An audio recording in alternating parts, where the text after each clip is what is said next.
మళ్లీ చర్చ మొదలైంది.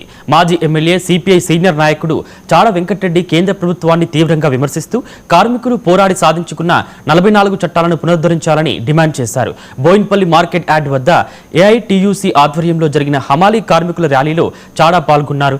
కేంద్రం తీసుకొచ్చిన లేబర్ కోడ్లు కార్మిక వ్యతిరేకమని ఆరోపించారు. దేశవ్యాప్తంగా జరుగుతున్న సమ్మెలకు విస్తృత మద్దతు లభిస్తుందని ప్రభుత్వం వెంటనే స్పందించాలని హెచ్చరించారు.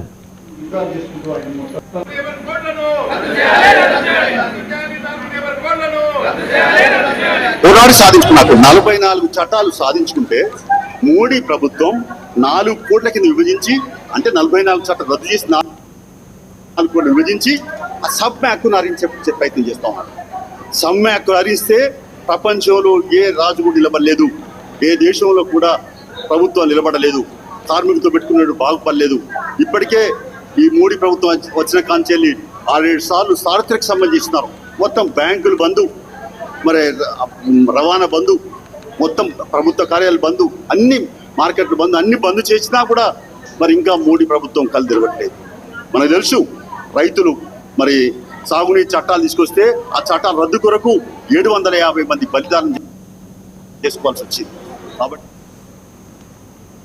ఫ్యూచర్ సిటీ కమిషనర్ గా తరుణ్